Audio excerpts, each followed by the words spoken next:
নমস্কার বন্ধুরা, trip to ওয়াচের একটা নতুন ভিডিওয় আমি আপনাদের সাথে আজকে শেয়ার করব উজ্জয়নের মহাকালেশ্বর মন্দির ছাড়াও আর কোন কোন জায়গায় কখন আপনারা ঘুরে দেখতে পারেন এবং এর জন্য আপনাদের কত খরচ হতে পারে।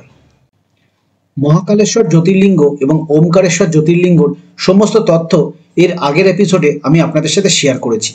সেই ভিডিও যদি আপনাদের না দেখা হয়ে থাকে তাহলে ডেসক্রিপশন বক্সে লিঙ্ক দেওয়া আছে এবং আই বাটনেও লিঙ্ক রয়েছে, অবশ্যই দেখবেন, আশা করি আপনাদের ভালো লাগবে। উজ্জয়নের মহাকালেশ্বর জ্যোতির্লিঙ্গ, ওমকারেশ্বর জ্যোতির্লিঙ্গ এবং অন্যান্য সাইট সিনগুলি আপনারা 3 রাত 4 দিনের ট্যুরে ঘুরে দেখতে পারেন।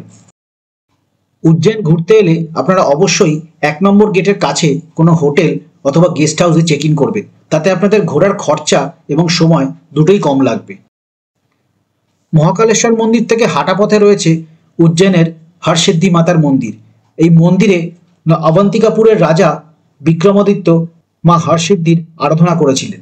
এই মন্দিরটি 51 শক্তিপীঠের মধ্যে একটি।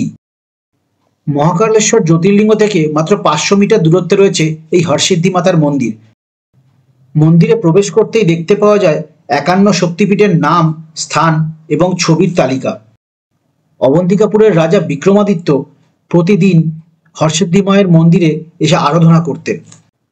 হরসিদ্ধি মাতার মন্দিরে শ্রীযন্ত্রম দেখতে পাওয়া যায়, যা ভারতবর্ষের মধ্যে হাতে গোনা কয়েকটি শক্তিপীঠেই রয়েছে। উজ্জয়নে মহাকালেশ্বর জ্যোতির্লিঙ্গ ছাড়াও মোট 84টা আলাদা আলাদা শিবলিঙ্গ রয়েছে। সমগ্র উজ্জয়ন নগরে মহাকালেশ্বর বাবা এই 84 শিবলিঙ্গ রূপে স্থাপিত রয়েছেন। পুরাণ অনুযায়ী 84 লক্ষ যোনি অতিক্রম করে আমরা মানুষ যোনিতে জন্মগ্রহণ করি এবং এই 84 লক্ষ যোনির সমস্ত দোষ কাটাতে গেলে এই 84 শিবলিঙ্গের দর্শন করতে হয়, এমনই মান্যতা রয়েছে মহাকালের নগরী উজ্জয়ন। উজ্জয়নের হরসিদ্ধি মাতার মন্দিরে 2টি স্তম্ভ রয়েছে, যেই 2টি স্তম্ভের আরতি প্রতিদিন করা হয় শিব ও শক্তি রূপে। হরসিদ্ধি মাতার মন্দিরের ভেতরে রয়েছে চিন্তামণি গণেশের মন্দির, সেখানে গণেশ ঠাকুর পদ্মফুলের ওপর বিরাজমান রয়েছেন। হরসিদ্ধি মাতার মন্দিরের স্তম্ভগুলিতে প্রতিস্থাপিত রয়েছে সারি সারি প্রদীপ, যেগুলিকে প্রতিদিন সন্ধেবেলা তেল দিয়ে সাজিয়ে ফেলা হয় এবং তারপর একে একে সেগুলোকে জ্বালিয়ে ফেলা হয়। হরসিদ্ধি মাতা মন্দিরে সন্ধ্যা আরতির সময় এই সমস্ত প্রদীপগুলি জ্বালিয়ে ফেলা হয়। বিকেল 5টা নাগাদ হরসিদ্ধি মাতার মন্দিরে পৌঁছালে মন্দিরে সন্ধ্যা আরতি দেখা এবং পুজো দেওয়া দুই আপনারা করতে পারেন। চিন্তামণি গণেশের মন্দির ছাড়াও 84 শিবলিঙ্গর একটি শিবলিঙ্গ এই হরসিদ্ধি মাতা মন্দিরে অবস্থিত, সেখানে জল অভিষেক করে আপনারা পুজো দিতে পারেন। সন্ধ্যা আরতির শেষে দর্শনার্থীরা এই স্তম্ভগুলিতে তেল ঢেলে প্রদীপও জ্বালাতে পারেন। হরসিদ্ধি মাতার মন্দিরে এই 2টি স্তম্ভকে শিব ও শক্তি রূপে পুজো করা হয়।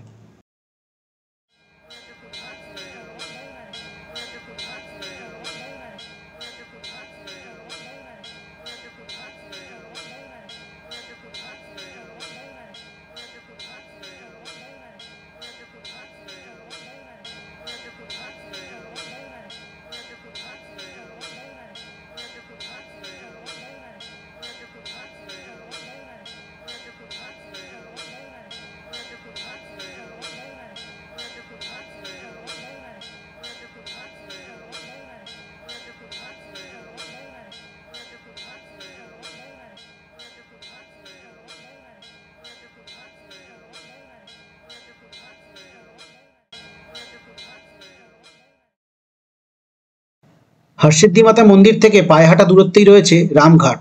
লঙ্কা অভিযানের আগে শ্রী রামচন্দ্র বেশ কিছু সময় বসবাস করেছিলেন শিপ্রা নদীর তীরে, তার নামেই এই ঘাটের নাম দেওয়া হয়েছে রামঘাট।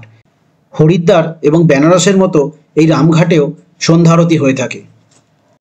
শিপ্রা নদীর তীরে এই সন্ধ্যা আরতি দেখার জন্য আপনারা পৌঁছে যেতে পারেন। মহাকালেশ্বর মন্দির থেকে এই রামঘাটও পায়ে হাঁটা দূরত্বেই রয়েছে। উজ্জয়নে পৌঁছে প্রথম দিন হরসিদ্ধি মাতার মন্দিরে সন্ধ্যারতি এবং পরের দিন রামঘাটে গিয়ে সন্ধ্যারতি আপনারা দেখে নিতে পারেন। উজ্জয়নের মহাকালেশ্বর মন্দিরের বাইরে থেকে আপনারা প্রচুর অটো এবং টোটো পেয়ে যাবেন সাইট সিনের জন্য, যাতে আপনাদের সময় লাগবে 2 থেকে 3 ঘন্টা এবং এতে খরচ পড়বে 4 থেকে 500 টাকা। একটা টোটো ভাড়া করে আমরা সবার আগে এসে পৌঁছেছিলাম মহর্ষি সন্দীপনী আশ্রমে। এই সন্দীপনী আশ্রম মহাভারতেরও আগে থেকে প্রতিষ্ঠিত রয়েছে এবং এর উল্লেখ বহু পুরাণেও রয়েছে।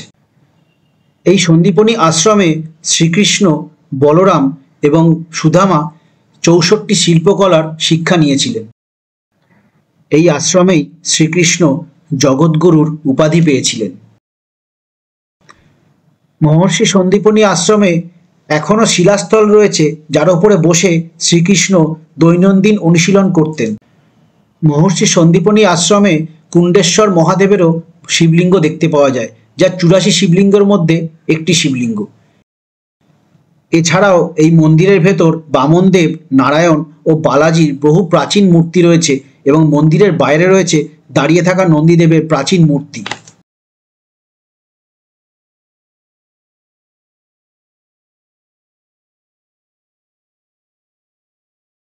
মহর্ষি সন্দীপনী আশ্রমে সর্বেশ্বর মহাদেবের শিবলিঙ্গ রয়েছে, যা প্রায় 6000 বছরেরও বেশি পুরনো। বলা হয় মহর্ষি সন্দীপনী নিজে হাতে এই শিবলিঙ্গ স্থাপন করেছিলেন। সর্বেশ্বর মহাদেবের মন্দিরের পাশেই রয়েছে গোমতী কুণ্ড। এই গোমতী কুণ্ডের চারিপাশে রয়েছে প্রচুর পেন্টিং, যেখানে শ্রীকৃষ্ণ, বলরাম এবং সুদামাকে দেখানো হয়েছে 64 শিল্পকলার বিভিন্ন অনুশীলনরত অবস্থায়। এছাড়াও মহর্ষি সন্দীপনী আশ্রমে একটি মিউজিয়াম রয়েছে, যার দেওয়ালে বিভিন্ন ধরনের পেন্টিং রয়েছে, যা দেখে দর্শনার্থীরা মুগ্ধ হয়ে যান। মহর্ষি সন্দীপনী আশ্রম থেকে বেরোতেই আমাদের চোখে পড়ল একটি হাতি, যে মনের আনন্দে নাচ করছিল আর খাচ্ছিল। আমরা তার সাথে বেশ কিছুক্ষণ ছবি তুললাম এবং তাকে বেশ কিছু ফলও খাওয়ালাম।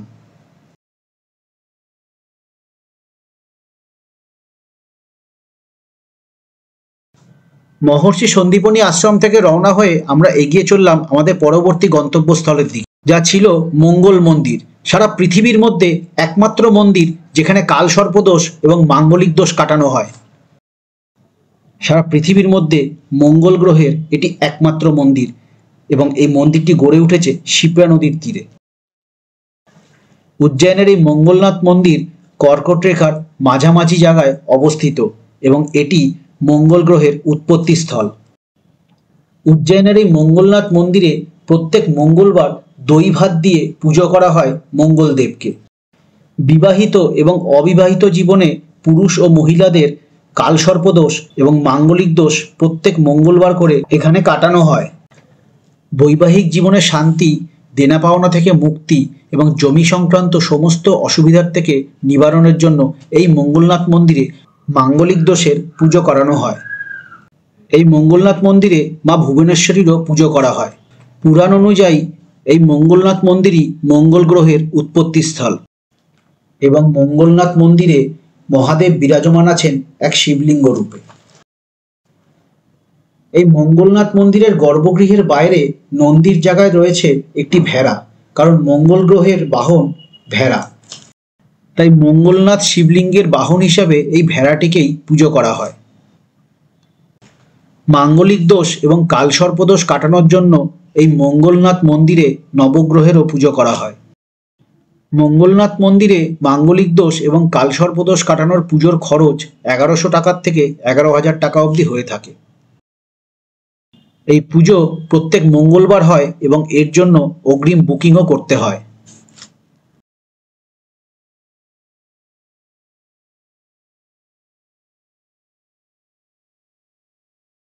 মঙ্গলনাথ মন্দির থেকে বেরিয়ে আমরা রওনা হলাম বগলামুখী ধামের উদ্দেশ্যে। এটি উজ্জয়নের সবচেয়ে নতুনতম একটি মন্দির, যার উদ্বোধন করেছেন উত্তরপ্রদেশের মাননীয় মুখ্যমন্ত্রী যোগী আদিত্যনাথ মহারাজ।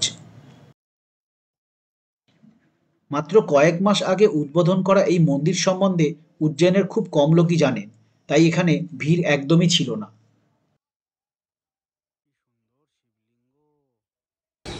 সেখানে জুতো খুলে রেখে মন্দিরে প্রবেশ করতে হবে।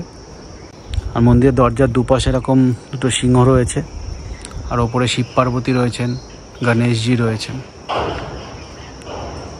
খুব সুন্দর মন্দির, একদমই নতুন মন্দিরটা হয়েছে।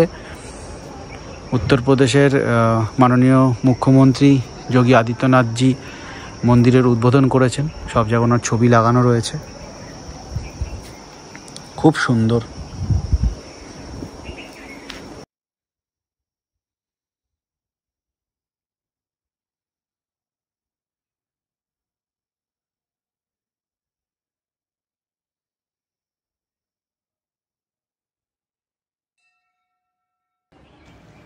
মন্দিরে প্রবেশ করতেই বাঁদিকে রয়েছে যজ্ঞকুণ্ড এবং তারপর রয়েছে নাট মন্দির এবং তার থেকে আরও এগিয়ে রয়েছে একটি শিব মন্দির এবং ওপরে রয়েছে মা বগলামুখীর মন্দির।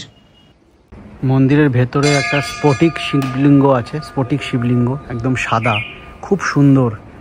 তার মধ্যে বড় করে ওম লেখা রয়েছে, বানানো রয়েছে চন্দন দিয়ে। আর এই মন্দিরে একটা বড় সাপের ছাল পাওয়া গেছিল, সেটা কিন্তু এখানে বাঁধিয়ে রাখা রয়েছে। এখানে মনে করা হয় যেটা বাসুকীনাথ দেবেরই রূপ, যার ছালটা পাওয়া গেছে, গোটা ছালটা বাঁধিয়ে রাখা রয়েছে শিবলিঙ্গের পাশে। বগলামুখীর ধাম থেকে বেরিয়ে আমরা রওনা হলাম কাল ভৈরব মন্দিরের উদ্দেশ্যে। উজ্জয়নের মহাকালেশ্বর মন্দির থেকে প্রায় 8 কিলোমিটার দূরে অবস্থিত উজ্জয়নের কাল ভৈরব মন্দির। সময় তখন বিকেল 4:30। আমরা এসে পৌঁছেছিলাম কাল ভৈরব মন্দিরের সামনে। পার্কিংয়ের কাছে অটো টোটোর সাথে সাথে বেশ কয়েকটি উটকেও দাঁড়িয়ে থাকতে দেখলাম। মন্দিরের দুটো এন্ট্রি পয়েন্ট ছিল। জেনারেল দর্শনের জন্য সামনের দিক থেকে এন্ট্রি ছিল, আর ভিআইপি দর্শনের জন্য পেছনের দিক থেকে এন্ট্রি ছিল। কাল ভৈরব মহাদেবেরই উগ্র রূপ এবং কাল ভৈরব বাবার মহাপ্রসাদ হল মদিরা, অর্থাৎ মদ। তাই দেরি না করে সামনেরই একটি দোকান থেকে ফুলের ডালা সাথে কাল ভৈরব বাবার কবচ এবং মদের বোতল কিনে আমরা এগিয়ে চললাম মন্দিরের দিকে। একদিকে সূর্য অস্ত যাচ্ছিল আর তৈরি হয়েছিল গোধূলি লগ্ন, আর সেই সময় আমরা এসে পৌঁছেছিলাম মহাদেবের উগ্ররূপী কাল ভৈরব বাবার মন্দিরের কাছে, যাকে বলা হয় উজ্জয়িনের রক্ষক। হরসিদ্ধি মাতা মন্দিরের মতোই উজ্জয়িনের বহু মন্দিরে প্রদীপের স্তম্ভ দেখতে পাওয়া যায়, যাদের মধ্যে কাল ভৈরব মন্দির এবং গটকালী দেবীর মন্দির বেশ প্রসিদ্ধ, যেখানে এই স্তম্ভের প্রদীপ জ্বালিয়ে সন্ধ্যা আরতি করা হয়।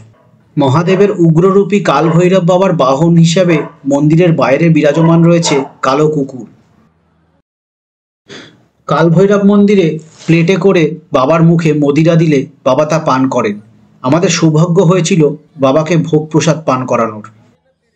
তবে 2025 সালের ফেব্রুয়ারি মাসের পর থেকে এই নিয়ম বন্ধ করে দেওয়া হয়েছে এবং মন্দিরের আশেপাশের বহু দোকান যেখানে মদিরা পাওয়া যেত তাও বন্ধ করে দেওয়া হয়েছে।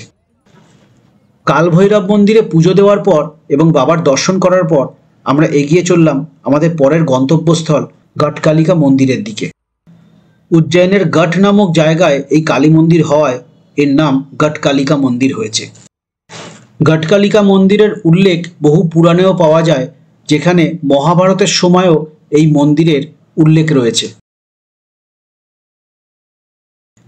মন্দিরের প্রবেশপথের পাশেই বহু দোকান রয়েছে, যেখান থেকে পুজোর ডালা, ফুল এবং প্রসাদ নিয়ে আমরা মন্দিরে প্রবেশ করলাম।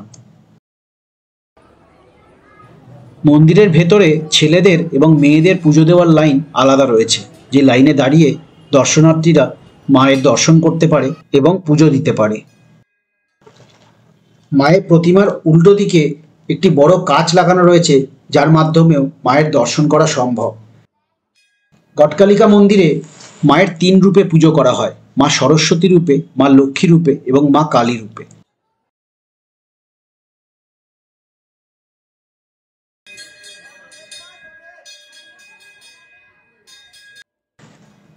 কালী মন্দিরের পাশেই রয়েছে গণেশজির মূর্তি এবং বজরংবলীর মূর্তি।